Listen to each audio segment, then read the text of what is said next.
If you want to win exploding kittens 7 times in a row, this video is for you. Wisa Wellness is about winning in all aspects of life. People just don't really expect it, and that's also part of the mind game. You see a little bit of panic in their eyes, and then you take it back. The long run, you know? To the people who think exploding kittens is all just random, you've never been so wrong. Welcome to Wisa Wellness, or should I say Wisa Winners. Today I'm going to give you some of my tips on how I win exploding kittens pretty consistently. In exploding kittens, when you control the diffuses, you control the game. So let's get started. Tip number 1, start paying attention to the diffuse card when they're being dealt. People don't really move it in the beginning of the game. So if you're going first, you have a pretty good chance of getting or stealing somebody's diffuse card from the first round.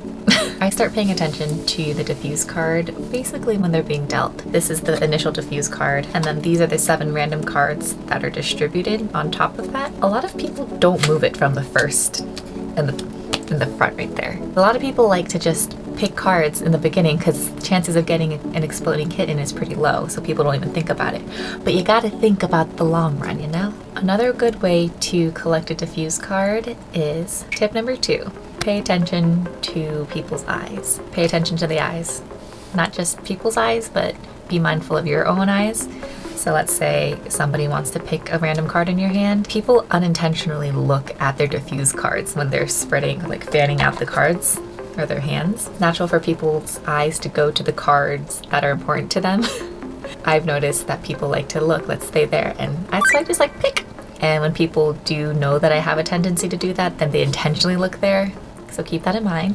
Tip number 3, early favors. So using the favor card early in the game has worked out better for me personally because it increases your chance to get pairs for later. Honestly, getting the diffuse card is easiest from my experience at early in the game because statistically, when you have 8 cards, you have just more likelihood to just pick the diffuse card versus when people have like 20 cards in their hand. And also, people just don't really expect it. A lot of the typical games I've seen, people just expect to have those fast draws in the beginning. When I draw people's from their hand right from the get-go, it kind of throws them off their game. Tip number 4, pairs over 3 of a kind. And this one might be a little controversial. I prefer pairs over 3 of a kind, especially early in the game. Because let's say you got a couple of favors from people, then let's say those favors end up giving you pairs in your hand, so now you can just kind of pick random cards from their hands to increase the chance of you getting their diffuses. Going off of paying attention to their eyes when you're picking those pairs, you get to see their eyes kind of like where they're glancing and where they're kind of hoping you won't pick. There's only so much people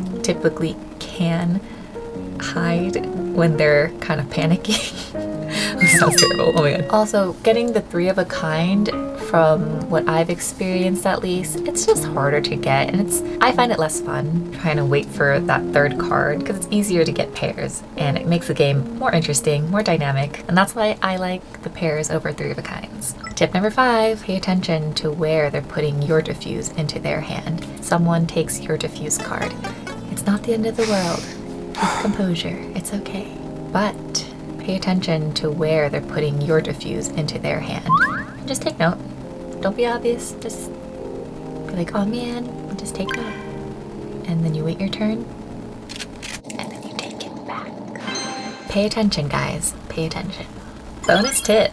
You don't want to be predictable. You want to mix and match these tips because essentially you don't want to be predictable in this game. And the more chaotic, the better. People just don't know where you're coming from. You want to keep them on their toes. You got to keep them sharp, on edge. That's where you want them. So those were my tips on maximizing your chances of getting people's diffuse cards in exploding kittens. I hope you enjoyed this video. I really enjoyed making it. I don't think any of these tips are cheating, but it's what I do and it gives me the wins. I've even had games where I've won 7 times in a row. If you have any tips that help you, I would love to hear the tips that you use. I hope to see you next week, and until next time, bye-bye!